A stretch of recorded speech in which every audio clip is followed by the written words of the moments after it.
All right, and we are back here on the GSMC Football Podcast. And for the final part of the show, we're going to go over the AFC South standing predictions. And again, if you're asking, or if you're wondering, I'm not crying. Again, still trying to get through, again, the allergies that we got going on here. But anyways, let's get into that. So we went over the AFC North in the last segment. Today, or now, we're going to be going through the AFC South. And this is what I got. So, and I went back and watched my schedule breakdown videos. But this is what I got. So we'll start with the Titans at 6-11. Now, they made a lot of moves this offseason. You know, they brought in Calvin Ridley, they brought in Tyler Boyd and Tony Pollard. They traded for L'Jarius Sneed over from Kansas City. And, you know, now they have a new coach, Callahan, brought over from the Bengals. So, and they also tried to make improvements, or they made improvements to the offensive line because they drafted J.C. Latham. So they really tried to build a team around Will Levis. Now it's really up to Will Levis. How is Will Levis going to look? And he'll be taking on Caleb Williams on Sunday, and we'll see how he looks. I think it's really all going to come down to how he does, and you know, if the improvements that they made pay off and he ends up going out there and playing well, then the Titans, maybe they are more than a 6-11 team. But I like the other teams in this division better. So that's why I kind of have them. I think this is the record that they finished with last year. So, yeah, I kind of got them finishing with the same record again. But we'll see, you know, and the receiving core that they have, and it looks like DeAndre Hopkins is going to play week 1, which is huge. But yeah, with this receiving core that they have, if this is the receiving core that they had, you know, 5 years ago, this would be one of the best receiving cores in the NFL, if not the best receiving core in the NFL. And of course, I moved something, so now my camera is acting up. But yeah, so I got them at 6-11. Then tied for second and third place, I got the Colts and the Jags at 9-8. Now I did have the Jags at 8 wins, but I did give them one more win. You know, with the Colts, they were good last year. And this was with Gardner Minshew as the starting quarterback for most of the year. You know, Minshew did a nice job for them. And now Anthony Richardson is back. And, you know, I want to see how he looks over the course of a full season. You know, Jonathan Taylor they're going to have for the full year as well because, you know, he missed some time last year because he was, you know, trying to get a new contract. So, you know, I'm looking forward to that as well. You know, how they're going to look together over the course of a full season. And, you know, I did watch, you know, Anthony Richardson play in the preseason. And, you know, that game against the Bengals was a mixed bag because, you know, went right down the field on his first drive. And then, you know, threw a pick 6.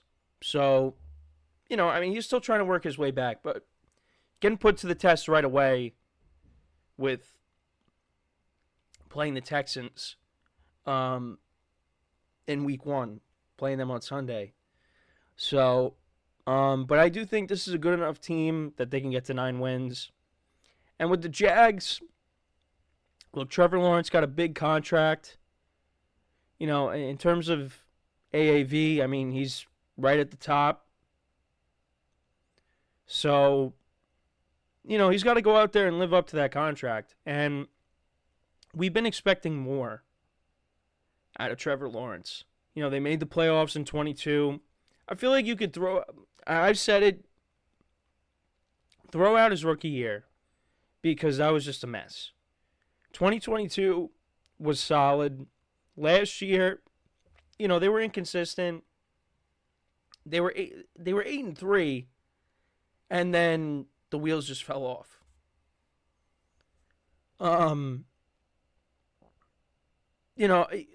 Hopefully the Jags do bounce back. They drafted Brian Thomas Jr. Christian Kirk is hopefully healthy. You brought in Gabe Davis. You tried to improve this offensive line because that's the main thing. You want to protect Trevor Lawrence. On the defensive side of the ball, they brought in Eric Armstead over from the 49ers, which I think will pay off. Pair him up with Josh Allen, who got a new contract, and Trayvon Walker. So, oh man, my voice is really going here. I just think that I think there's gonna be a bounce back, but I don't know if it's gonna be enough to make the postseason because the AFC is loaded. Man, I know we were doing great. We were doing great this whole time, and it just, I don't know what happened. We just, towards the end here, the voice is fading out. But yeah, they just like the Jags last year, they faded out. Like I said, they were 8-3, and then things just fell apart. So, but part of that had to do with Trevor Lawrence, getting hurt. Shouldn't have played in that Browns game, because it looked like he had a season-ending injury against the Bengals on that Monday night, but then was able to play. Probably shouldn't have played, but played against the Browns, and he had 3 turnovers, 3 interceptions. I forget if he had a fumble or not, but yeah, it's just everything kind of fell apart for the Jags. And if they end up not making the playoffs, Doug Peterson is probably gone. So we'll see what happens, but they got a tough game on Sunday against the Dolphins, so we'll see how that goes. But that's also an intriguing matchup for just the GSMC Sports Network in general, because there has been a huge debate between Tua and Trevor Lawrence. So, not to say that this game is going to settle that debate, but there was a huge debate that went on in our production meeting. And got to keep an eye on this game. But yeah, so I got the Colts and the Jags at 9-8, and then I got the Texans at 12-5. They went 10-7 last year, exceeded expectations. You bring in Stephon Diggs, they signed Neil Hunter. I just think this team is going to take that next step.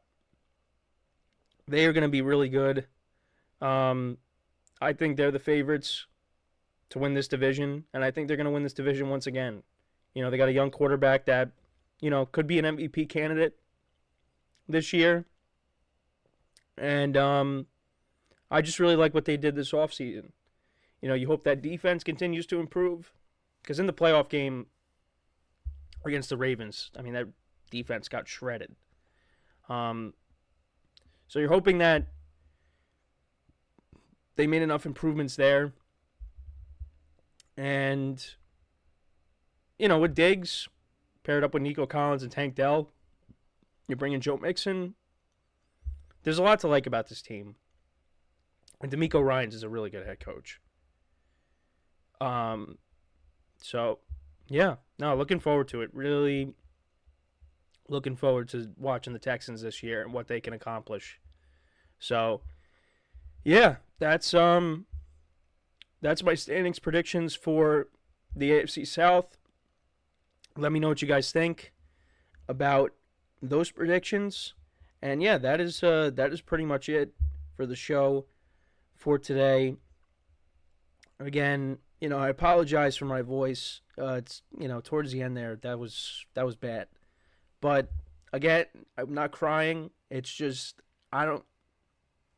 It's just something that I'm still dealing with, and hopefully, again, I've been starting to feel better, and we got through most of the show pretty much without what's going on without any mishaps. But towards the end here, yeah, it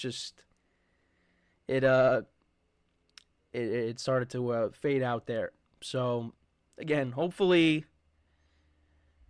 we get past this, and I will. But it's just taking longer than I wanted to.